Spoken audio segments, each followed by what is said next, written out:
کل مارکیٹ میں ہر شخص یہ طے کر کے بیٹھ جائے، دکاندار بھی ہیں یہاں، کارخانہ دار بھی ہیں، ٹیچرز بھی ہیں، اساتذہ بھی ہیں، علماء بھی ہیں، عوام بھی ہیں، ہم یہ فیصلہ کر لیں کہ کچھ بھی ہو جائے آج کے بعد جھوٹ نہیں بولیں گے، صبح ہی آپ کا شہر بدل جائے گا۔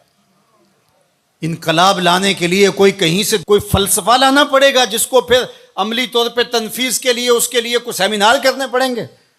حضور نے فرمایا کہ جھوٹ نہیں بولنا، یہ طے کر لیں تمہارا معاشرہ تبدیل ہو جائے گا۔ تم طے کر لو ہم اوروں کے لیے جئیں گے، صرف اپنے لیے نہیں۔ تو پھر کوئی کسی سے دھوکہ کیسے کر سکتا ہے؟ کوئی کسی سے فراڈ کیسے کر سکتا ہے؟ کسی کو نقصان کیسے پہنچا سکتا ہے؟ کسی کو نیچا دکھانے کی کوشش کو کیسے کر سکتا ہے؟ صلہ رحمی، رویوں کی خوبصورتی، جس کا کوئی کمانے والا نہیں ہے اس کے کمانے والے ہم بن جائیں۔ تو صرف ہم یہ طے کر لیں تو ہمارا پورا شہر بدل جائے، ملک بدل جائے، پوری کائنات بدل جائے، لیکن آنا ہوگا محمد عربی کے قدموں تلے، حضور کی چوکھٹ پہ آنا ہوگا۔ دوسروں کے لیے جینا سیکھیں، سچائی کو شعار بنائیں، کسی سے دھوکہ نہیں کریں، اپنے اندر اتر کر کے اللہ کو ہم نے جواب دہ ہونا ہے، لوگوں کا خیال رکھیں، لحاظ رکھیں، ایک اچھی برادری تشکیل پاتی جائے گی۔ ایک دوسرے کا احساس کریں، ایک دوسرے کی ٹانگیں کھینچنے کی بجائے ایک دوسرے کو سپورٹ کرنے کا مزاج بنائیں۔ یہ حضور کی سیرت کا رنگ ہے، یہ حضور کی سیرت کا جمال ہے۔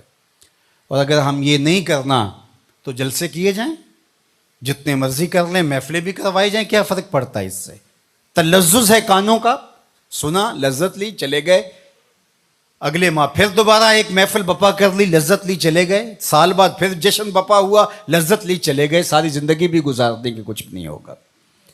لیکن اگر ہم نے طے کرنا ہے کہ یہ اس میں تو کوئی دوسری رائے نہیں کہ سچ بولنا چاہیے، یہ ہمارے نبی کی بھی تعلیم ہے، انسان اپنے ضمیر سے پوچھے، اندر سے بھی یہی آواز آ رہی ہے، اپنے دائیں بیٹھے شخص سے پوچھے، بائیں بیٹھے شخص سے پوچھے، اپنے استاد سے پوچھے، باپ سے پوچھے، ماں سے پوچھے، کسی شخص کو گلی میں کھڑا کر کے پوچھ لے سچ بولنا چاہیے کہ جھوٹ بولنا چاہیے، وہ کہے گا سچ بولنا چاہیے۔ تو پھر ہم آج کے بعد کیوں طے نہیں کر لیتے کہ کچھ بھی ہو جائے سچ ہی بولیں گے، ہماری زندگی سچ کے ساتھ جڑی رہے گی، تمہارا رب آسمان سے بھی رحمت نازل کرے گا، زمین سے بھی رحمت تمہارے اوپر نازل فرمائے گا۔ لیکن اگر ہم نے یہ طے نہیں کیا، ہم نے بس یہی طے کیا ہے کہ ہم کانوں کی لذت لیں گے اور ہم جو ہے وہ ایک حظ لیں گے وقتی طور پہ، لیکن ہم نے زندگی اپنی خواہش کے مطابق ہی گزارنی، جو ہم طے کر چکے ہیں اس کو بدلنا نہیں ہے، تو پھر کائنات کی کوئی چیز آپ کو نہیں بدل سکتی۔ اللہ اس کو نہیں بدلتا جو اپنے آپ کو بدلنے کی کوشش نہیں کرتا،